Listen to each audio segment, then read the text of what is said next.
So welcome back to the session of the Hindu newspaper analysis for UPSC Civil Services examination. Today we will discuss mainly four issues. The first issue is India's ongoing struggle with Naxalism, Maoist insurgency. Second issue is related to the cost of natural disasters in Asian countries including India. Third issue is related to UNESCO World Heritage Site. And fourth issue is related to conservation measures related to olive-reeded turtles in India. So let's discuss all the issues in detail. In this session, we will discuss India's ongoing struggle with Naxalism, Maoist insurgency. Lecture is important for GS paper 3, internal security. Maoism in India has been significantly curbed.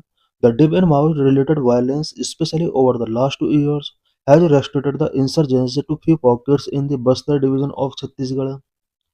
India में Maoism significantly तरीके से curb हो रहा है। Last 2 years में Maoist related violence में काफ़ी decrease हुआ है। छत्तीसगढ़ के बस्तर डिवीजन के फ्यू पॉकेट्स तक इंसर्जेंसी रेस्ट्रिक्ट हुई हैं। Government data show that violent incident have reduced by almost 90% from 2010 to 2025।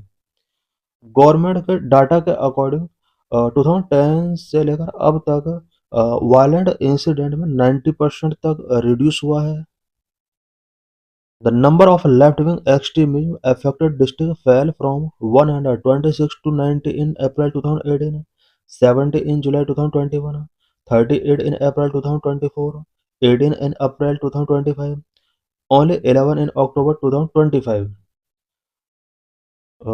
Left wing extremism affected district का नंबर किस तरह से ईयर बाय ईयर डिक्रीज हुआ है उससे रिलेटेड ये डाटा गिवन है।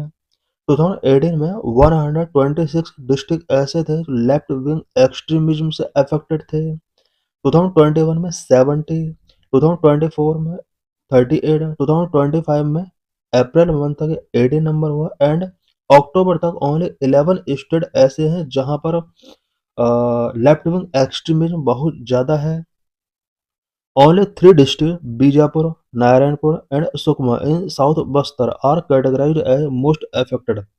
साउथ बस्तर के 3 डिस्ट्रिक्ट हैं जो आज भी बहुत ज़्यादा अफेक्टेड हैं, Bijapur, Narayanpur and Sukma. What are Maoism? Maoism क्या है? Maoism, often termed as left-wing extremism or Naxalism, referred to an armed insurgency aimed at overthrowing the Indian government through a protracted people's war to establish a communist state. Maoism एक armed insurgency है government के against. ये communist state establish करने के लिए protected peoples war के through Indian government को overthrow करना चाहते हैं। Historical evolution of Maoism. Maoism का हिस्टोरिकल एवोल्यूशन क्या रहा है? Origin 1967, began as a peasant uprising in Naxalbari, West Bengal, led by Charu Majumdar, Kanu Sanyal and Jangal Sandhal against exploited landlord.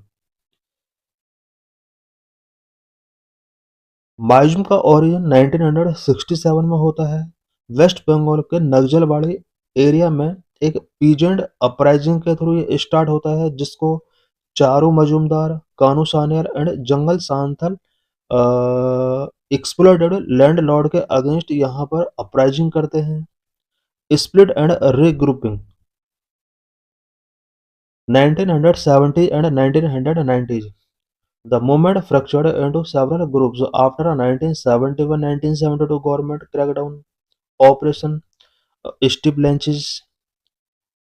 Government crackdown operation Steeplechase के बाद Maoism movement several group में fracture हो जाता है, specially 1971 and 1972 में। Major groups like the people's war group PWG in Andhra Pradesh and Maoist communist centre in Bihar emerged. इसके splitment के बाद यहाँ पर टू ग्रुप में डिवाइड हो जाता है। आंध्र प्रदेश के अंदर people's war group and Bihar के अंदर माओइस्ट कम्युनिस्ट सेंटर MCC में स्प्लिट हो जाता है। कंसोलिडेशन 2004, द PWG एंड MCC merged to form the Communist Party of India Maoist, which remains the most dominant and violent LW output. 2004 में PWG and MCC का दोनों का मर्जर होता है और मर्जर होने के बाद communist party of India M यहाँ पर इस्टेब्लिश होता है. Current status of Maoism. The movement is currently in a state of significant decline and a geographical contraction. Present में माओइज्म मूवमेंट काफी डिक्लाइन हुआ है और जियोग्राफिकल कॉन्ट्रक्शन हुआ है इसका. Red corridor. This once vast region has shrunk. As of early 2026, severe activity is concentrated in a few districts, primarily in Chhattisgarh Bastar region. Maoism का जो कंसंट्रेशन है वो छत्तीसगढ़ के बस्तर रीजन के फ्यू डिस्ट्रिक्ट के अंदर कंसंट्रेट हो चुका है. इट मीन्स इसका जो पहले रेड कॉरिडोर जो कि एक वास्ट रीजन हुआ करता था माओइज्म के लिए वो अब श्रिंक हुआ है. की statistics. Most affected districts have dropped 180 district in 2000 में इंडिया के 180 डिस्ट्रिक्ट थे जो मोस्ट अफेक्टेड थे. 12 टू 18 डिस्ट्रिक्ट बाय 2025-2026. प्रेजेंट में ये 12 टू 18 और 11 डिस्ट्रिक्ट के आसपास है. Major leadership loss occurred in 2025 including the defeat of General Secretary Basavaraju and top commander Hidma. 2025 में मेजर लीडरशिप माओइज्म का लॉस हुआ है जिसमें माओइस्ट का general secretary Basava Raju and top commander Hidma का किलिंग किया गया. Government target. The government of India has set a deadline of March 31, 2026 to completely eradicate Maoist insurgency through intensified operation and development. Government of India ने मार्च 31, 2026 Maoist के decline के लिए deadline रखा हुआ है. ऑपरेशंस एंड डेवलपमेंट के through Maoist insurgency को completely eradicate करने का यहाँ पर टारगेट सेट किया गया है. Causes of insurgency. इंडिया में इंसर्जेंसीज के वेरियस कॉजेज क्या क्या हैं. Land alienation, governance deficit, socio economic inequality, forest right. Number 1, land alienation. Failure to land reform and displacement of tribal for mining and industrial project without proper rehabilitation. Land reform इन areas का नहीं हुआ है and mining and industrial project की वजह से various tribal people का displacement हुआ है. प्रॉपर रिहेबिलिटेशन इन्हें गिवन नहीं किया गया है. यही वजह है कि इंसर्जेंसी इंडिया में इंक्रीज हो रही है. Governance deficit. Lack of basic services such as health care, education and routine administration in remote region. Governance deficit भी इंसर्जेंसी का एक बिग रीजन है बिकॉज इन एरियाज में basic services such as health care and education का lack है. Routine administration इन remote areas में नहीं हो पा रहा है. Socio economic inequality. Wide spread poverty and unemployment in mineral rich but under developed tribal belt. Mineral rich areas में wide spread poverty and unemployment है. यही वजह है कि इन एरियाज के पीपल के अंदर इंसर्जेंसी फीलिंग क्रिएट हो रहा है. Forest ride. Historical denial of traditional ride over जल जंगल जमीन वाटर फॉरेस्ट लैंड. जल जंगल जमीन पर जो इन कम्युनिटीज का ट्रेडिशनल राइड हुआ करता था उसको डिनाई किया गया. Government strategy and initiative related to Maoism. Left wing extremism को कंट्रोल करने के लिए गवर्नमेंट स्ट्रेटेजी क्या रही है, इनिशिएटिव क्या रहे हैं. The government follow three pronged strategy: security, development and public perception management. Government ने LWE लेफ्ट विंग एक्सट्रीमिज्म से फाइट करने के लिए थ्री प्रोन्ड स्ट्रेटेजी फॉलो की है. Number 1, security measures. Security measures के अंदर समाधान डॉक्ट्रिन, स्पेशलाइज्ड फोर्सेस, ऑपरेशन कागर, इन सब के बारे में डिस्कस करेंगे. Number 1, Samadhan doctrine. Smart leadership, aggressive strategy, motivation, actionable intelligence, harnessing technology, action plan for each operation and no access to financing.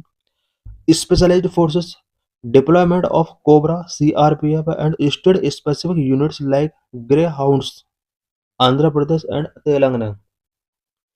Maoism affected areas में COBRA and state specific unit such as Greyhounds deploy किए गए. Operation Kagar, a major offensive aimed at destroy Maoist stronghold in the Abujamad and Keriguttalu Hill region. Abujhmarh and Keriguttalu hill region में Maoist stronghold को destroy करने के लिए operation Kagar start किया गया. Number 2, developmental scheme. कुछ डेवलपमेंटल स्कीम भी माओइस्ट अफेक्टेड एरियाज में इनिशिएट की गई such as special central assistance, aspirational district programme, Special Central Assistance Fund for creating public infrastructure in most affected district. Most affected district में public infrastructure create करने के लिए special central assistance के through fund raise किए गए. Aspirational district programme focused development in backward region many of which are left wing extremism affected. Aspirational district programme के under LWE affected backward region में development पर focus करता है. Number 3, perception management. Civic action programme, media plan. Civic action programme funds are security forces to conduct welfare activities and build trust with locals. Civic action programme के under welfare activities को conduct करने के लिए security forces को fund given किए जा रहे हैं सो दैट लोकल्स के साथ ट्रस्ट बिल्ड किया जा सके. Media plan countering Maoist propaganda through tribal youth exchange programme and community ratio.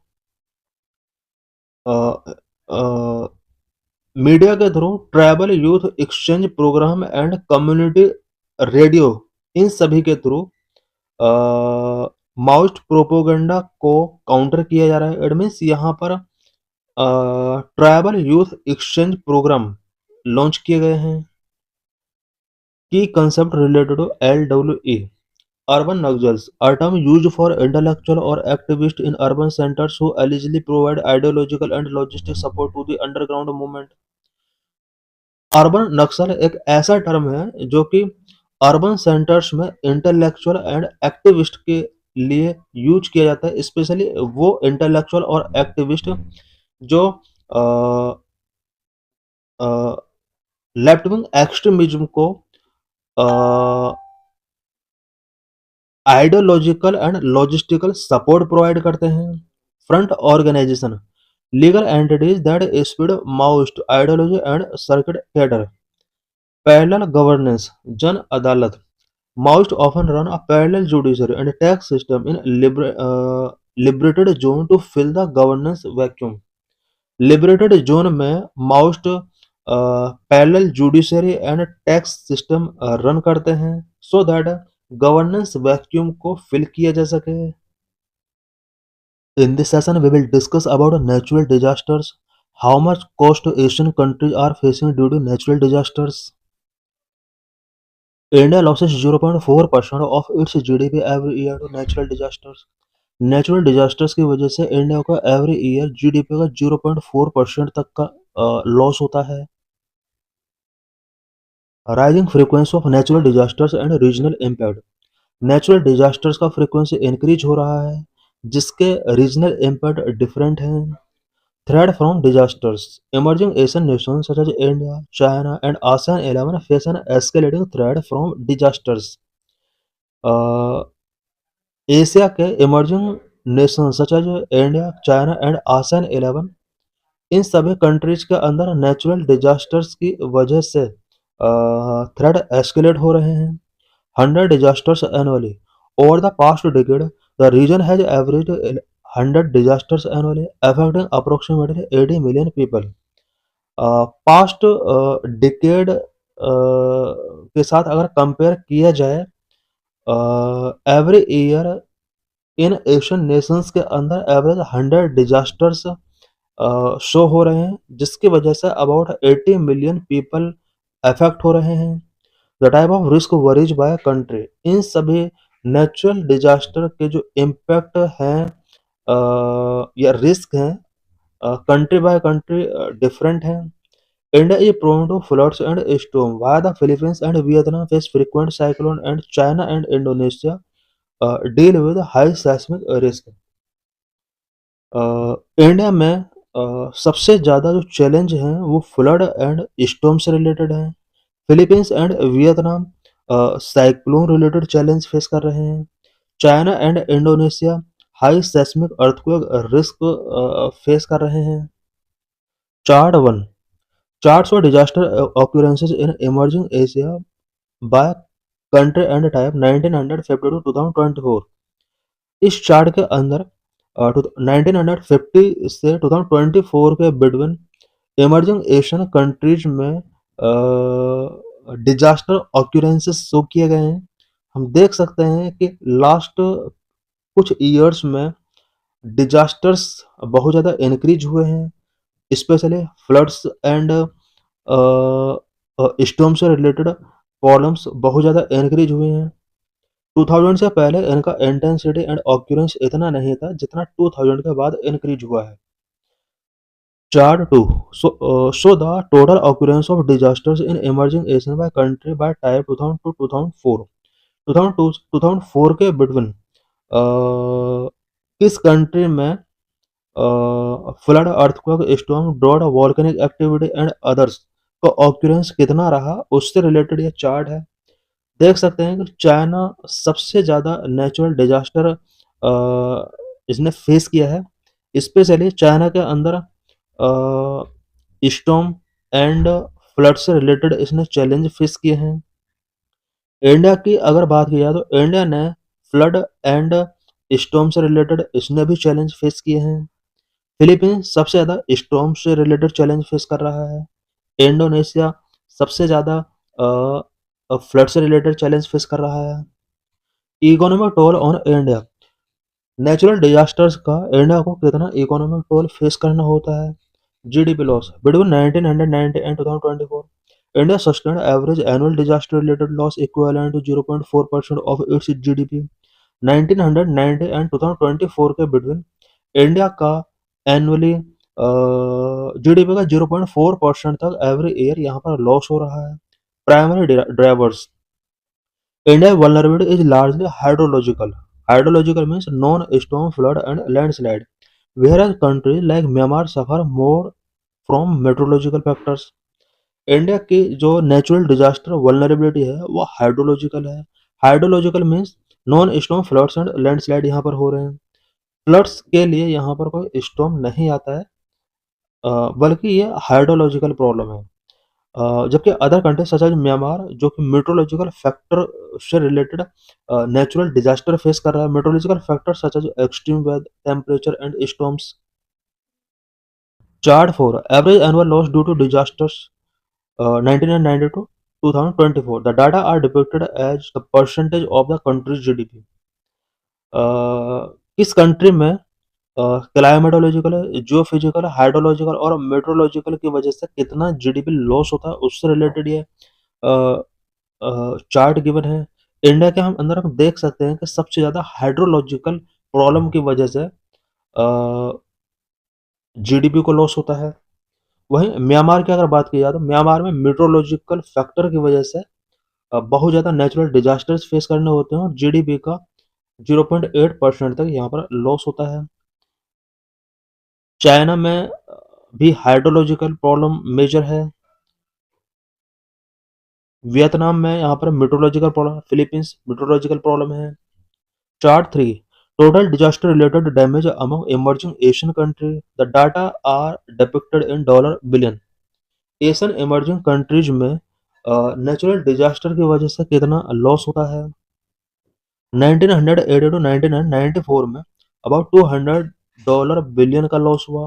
1995 to 2009 में अबाउट $600 बिलियन का लॉस हुआ। 2010 टू 2024 में हम देख सकते हैं अबाउट 700 बिलियन का यहाँ पर $700 बिलियन का यहाँ पर लॉस हुआ है। Global risk ranking according to the world risk index India rank second among the analyzed Asian economy behind only the Philippines. World risk index के अकॉर्डिंग इंडिया फिलीपींस के बाद सेकंड रैंक इसको given किया गया है। The index measure risk based on exposure and vulnerability. हम देख सकते हैं ये वर्ल्ड रिस्क इंडेक्स गिवन है। सबसे ज़्यादा रिस्क जो रहा है एशियन कंट्रीज में फिलीपींस को रहा है, जबकि सेकंड नंबर पर इंडिया रिस्की है।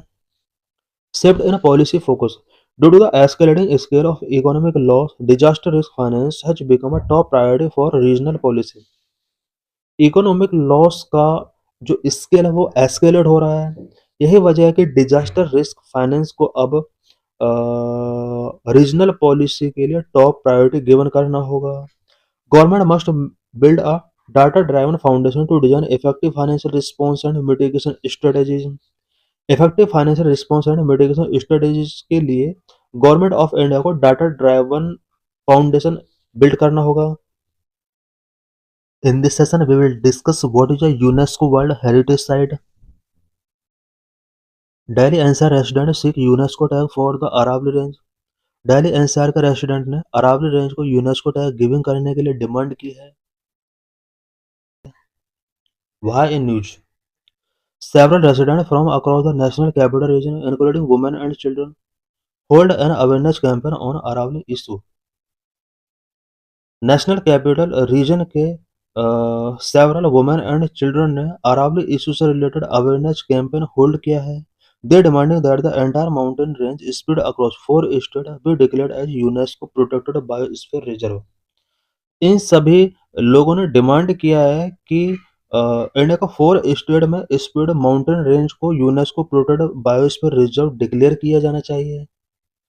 About UNESCO, UNESCO means United Nations Educational, Scientific and Cultural Organization is a specialized agency of United Nations established in 1945 to promote global peace and security through international cooperation in education, science, culture and communication. UNESCO एक United Nations का specialised agency है जो कि 1945 में establish किया गया था so that global peace and security को international cooperation, education, science, culture and communication के थ्रू प्रमोट किया जा सके। Core fact related to UNESCO, headquarter in Paris, France, membership 194 member state and 12 associate member. India status, India is a founding member and is represented by the Indian National Commission for Cooperation with UNESCO under the Ministry of Education. India UNESCO का founding member रहा है। 1946 में India ने UNESCO join किया था। India की तरफ से मिनिस्ट्री ऑफ एजुकेशन के अंडर आने वाली Indian national commission for cooperation with UNESCO INCCU के द्वारा यूनेस्को को रिप्रेजेंट किया जाता है। Leadership headed by director general, UNESCO को एक डायरेक्टर जनरल के द्वारा हेड किया जाता है। मेजर रिपोर्ट पब्लिश्ड, यूनेस्को के द्वारा कौन कौन सा रिपोर्ट पब्लिश किया जाता है? Global education monitoring report, assess progress toward SDG 4, sustainable development goal को असेस करने के लिए यूनेस्को के द्वारा global education monitoring report release किया जाता है। UNESCO science report published every 5 years to map global science and technology trends. Global science and technology trend को मैप करने के लिए यूनेस्को एवरी 5 ईयर में यूनेस्को साइंस रिपोर्ट रिलीज करता है। United Nations World Water Development Report published annually on World Water Day. World Water Day पर annually UNESCO United Nations World Water Development Report release करता है। World में water से related जो भी issues हैं, डेवलपमेंट है, उन सभी को मेजर करके ये अपना रिपोर्ट प्रिपेयर करता है। Key programs and initiative by UNESCO, UNESCO के द्वारा की प्रोग्राम्स एंड इनिशिएटिव्स कौन कौन से टेकिंग किए गए हैं? World heritage site, protect site of outstanding universal value. Outstanding universal value के जितने भी साइट है पूरे वर्ल्ड के अंदर उन्हें प्रोटेक्ट करता है। As of early 2026, India has 44 sites, 36 cultural, 7 natural, and 1 mixed Kanchenjunga national park. 2026 तक इंडिया के अबाउट 44 साइट्स यूनेस्को के अंडर है, जिनमें से 36 कल्चरल साइट है, 7 नेचुरल साइट है एंड 1 मिक्स्ड है Kanchenjunga national park. Latest 2025 edition in Maratha military landscape of India. Maratha military landscape of India इसको 2025 में यूनेस्को के अंडर ऐड किया गया है। Intangible cultural heritage safeguard living traditions. India has 15 elements inscribed, including Garba of Gujarat and Durga Puja in Kolkata. Living traditions को safeguard करने के लिए कल्चरल हेरिटेज के तौर पर यूनेस्को कुछ हेरिटेज को यहाँ पर प्रोटेक्ट कर सकता है। इंडिया का अबाउट 15 एलिमेंट हैं जिनको यूनेस्को ने इंस्क्राइब किया हुआ है, इंक्लूडिंग गरबा ऑफ गुजरात। 2023 में गुजरात के गरबा को इसने ऐड किया। कोलकाता के दुर्गा पूजा को भी इसने 2021 में ऐड किया। Man and biosphere programme focus on the relationship between people and environment. Environment and people के बिटवीन रिलेशनशिप को फोकस करने के लिए man and biosphere programme launch किया गया। Of India 18 biosphere reserve, 12 are part of world network of biosphere reserve. India में total 18 biosphere reserve हैं, जिनमें से 12 को world network of biosphere reserve के तौर पर डेजिग्नेट किया गया है। Creative cities network UCCN recognise cities using creativity for sustainable development. Sustainable development के लिए यहाँ पर जो भी सिटीज यहाँ पर सस्टेनेबल डेवलपमेंट के लिए क्रिएटिविटी लॉन्च कर रहे हैं, उन सिटीज को यूनेस्को रिकॉग्नाइज करता है। Indian member include Gwalior and Kozhikode added in 2023। Gwalior and Kozhikode इन दोनों सिटी को 2023 में UCCN के अंडर ऐड किया गया। एडमिन्स क्रिएटिव सिटीज नेटवर्क जो इनिशिएटिव है, ये यूनेस्को के द्वारा उन सिटीज को नेमिंग करता है जो कि कुछ सस्टेनेबल डेवलपमेंट के लिए क्रिएटिविटी फॉलो कर रहे हैं। Memory of the world aims to preserve and provide access to the world's documentary heritage. World's documentary heritage तक एक्सेस को इंश्योर करने के लिए एंड प्रिजर्व करने के लिए मेमोरी ऑफ द वर्ल्ड का मेन एम है। What happened if a site becomes a UNESCO world heritage site. किसी साइट को अगर UNESCO world heritage site declare कर दिया जाता है, देन उसके बाद क्या होता है? International prestige the site received global acclaim as part of humanity's shared heritage, rising awareness and national pride. किसी साइट को अगर यूनेस्को के अंडर हेरिटेज साइट के तौर पर डिक्लेयर कर दिया जाता है, देन उस साइट को ह्यूमैनिटीज शेयर्ड हेरिटेज के तौर पर डिक्लेयर कर दिया जाता है।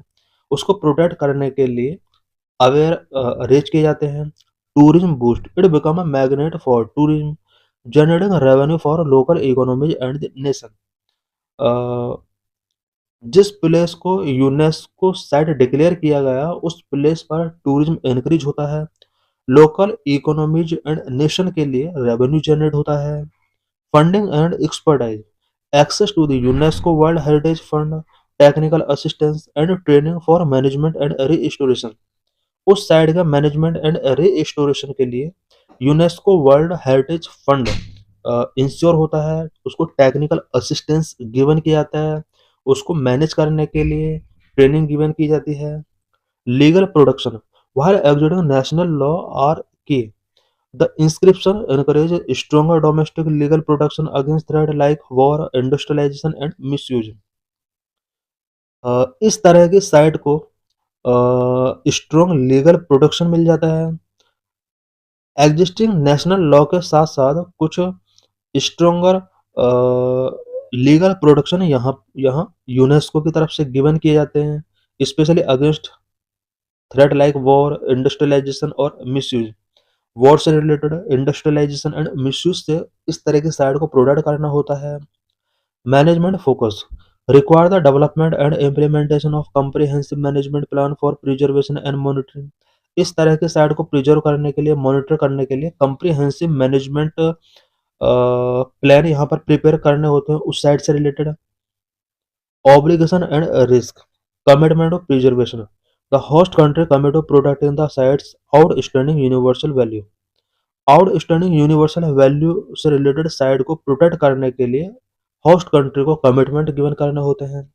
International scrutiny, the world heritage committee monitor the sites condition, potentially placing it on the list of world heritage in danger for server threat.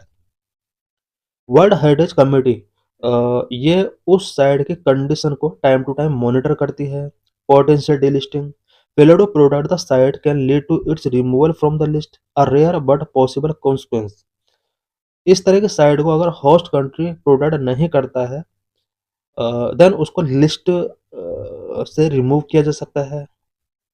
About Aravalli mountain range, ये issue Aravalli mountain range से है। So यहाँ पर Aravalli mountain range से related कुछ important points यहाँ पर discuss करते हैं। Number of oldest fold mountain of the world, the Aravalli mountain range are one of the oldest fold mountain of the world, now form residual mountains with an elevation of 300 meter to 900 meter. Aravalli mountain range oldest fold mountain of the world रहा है, जो कि अब residual mountain यहाँ पर हैं जिनका elevation about 300 metre to 900 metre है। Number 2 extend, this range start from Himmatnagar in Gujarat and extend up to Rajasthan, Haryana, Delhi. Aravalli mountain range Gujarat के हिम्मतनगर से स्टार्ट होता है एंड राजस्थान, हरियाणा एंड दिल्ली तक ये 720 किलोमीटर के लेंथ कवर करता है, एक्सटेंड है। Number 3, the mountains are divided into two main ranges, Sambar Khetri range and Sambar Sirohi range in Rajasthan, where their extension is about 560 km. The hidden limb of Aravalli that extend from Delhi to Hardwar create a divide between the drainage of rivers of the Indus and Ganga. Rocks are formed primarily of folded crust, when two convergent plates move towards each other by the process of orogenic movement. Aravalli is millions of years old when a pre-Indian subcontinent collided with the mainland Eurasian plate. In this session, we will discuss about olive ridley turtles conservation measures in India. Lecture is important for GS paper 3 for prelims. Why in news?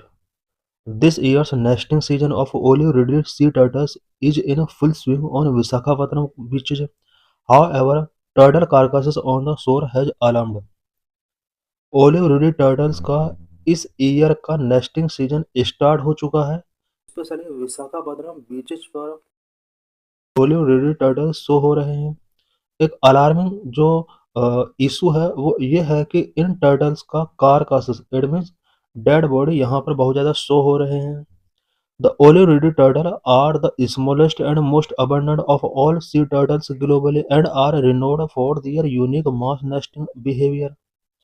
Olive ridley turtles globally smallest turtles हैं, globally इनका number abundant है, unique mass nesting behaviour की वजह से इनका नंबर globally सबसे ज़्यादा है। The turtles typically nest along sandy beaches from December to April. Visakhapatnam के सैंडी बीचेस पर इन टर्टल्स का जो नेस्टिंग पीरियड है वो December to April good period है। Key facts about olive ridley turtle. Olive ridley turtle से रिलेटेड की फैक्ट्स क्या है? Mass nesting, a unique phenomena where thousands of female come ashore simultaneously on the same beach to lay egg. Mass nesting is means arribada, ये एक unique phenomena है जहाँ पर thousands of female olive ridley turtles beach पर आते हैं और simultaneously वो एग लेइंग करते हैं। Diet, they are omnivores feeding on jellyfish, shrimp, crabs and algae. Migration, they are highly migratory, traveling thousands of kilometers between feeding and mating ground. Olive ridley turtles migrate, highly migratory turtles हैं। Feeding and matting ground के between ये thousands kilometre का travelling करते हैं। Oldest in the world, recent studies suggest Indian Ocean olive ridley turtles are among the oldest, having survived past climate shifts. Recent study show करती है कि Indian Ocean olive ridley turtles जो हैं ये oldest turtles हैं। Production status to olive ridley turtles, olive ridley turtles को क्या production given किया गया है? The species is granted the highest level of legal protection in India and internationally. India और internationally olive ridley turtle species को highest level of legal protection given किया गया है, सच है। IUCN red list vulnerable wildlife protection act 1972 schedule 1 CITES appendix 1 CMS Bonn convention listed as a migratory species. CITES appendix 1 के अंदर अगर किसी स्पीसीज को प्रोटेक्शन गिवन किया जाता है देन उसका इंटरनेशनल लेवल पर ट्रेड प्रोहिबिट कर दिया जाता है। Major nesting sites in India. India में ओलिव रिडली टर्टल्स का मेजर नेस्टिंग साइट्स क्या क्या है? Odisha's coast.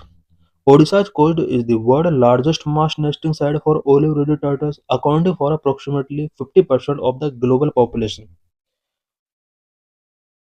Odisha coast world का लार्जेस्ट मास नेस्टिंग साइट है ओलिव रिडली टर्टल्स के लिए। ग्लोबल पॉपुलेशन का 50% ओडिशा कोस्ट पर शो होते हैं। Key sites in Odisha include. Odisha में की साइट्स कौन कौन सा है? Gahirmatha marine sanctuary recognised as the listed rookery. Gahirmatha marine century पर सबसे ज्यादा ओलिव रिडली टर्टल्स शो होंगे। Rushikulya and Devi river mouth. Other nesting areas in India such as Tamil Nadu, Andhra Pradesh and Andaman and Nicobar island. Conservation initiatives related to olive ridley turtles. Operation Olivia, an annual mission by the Indian Coast Guard to protect turtle along the Odisha coast। Odisha coast पर turtles को protect करने के लिए India में Indian coast guard के द्वारा operation Olivia एक annual mission यहाँ पर लॉन्च किया गया है। Mandatory use of turtle excluded devices in fishing trollers. Fishing trollers में टर्टल एक्सक्लूडेड डिवाइसेस का यूज अब मैंडेटरी कर दिया गया है। इट मीन्स फिशर में जो फिशिंग करते हैं फिशिंग ट्रॉलर्स के अंदर अब टीईडी टर्टल एक्सक्लूडेड डिवाइस इसके थ्रू टर्टल्स को एक्सक्लूड किया जा सकता है। ये डिवाइस अब मैंडेट कर दिया गया है। Researchers also use tagging to study migration pattern. Turtle के माइग्रेशन पैटर्न को अंडरस्टैंड करने के लिए स्टडी करने के लिए रिसर्चर्स ने इनका टैगिंग स्टार्ट किया है। Major threat related to olive reedy turtles। Olive reedy turtles face several threats such as accidental entanglement in fishing nets, a major cause of mortality। In turtles के mortality का जो major cause है वो fishing nets में entanglement है, light pollution from coastal development, disoriented hatching. Coastal development से जो pollution यहाँ स्प्रेड हो रहा है ओशन के अंदर ये भी एक बिग थ्रेट है इनके लिए। Climate change impair the sex ratio of hatchlings. Sex ratio climate change की वजह से अफेक्ट हुआ है। Poaching of eggs and turtles is also a concern. Olive ridley turtles का बहुत ज़्यादा पोचिंग किया जा रहा है, एग्स का पोचिंग किया जा रहा है, ये भी एक बिग कंसर्न है। So thanks for watching this video.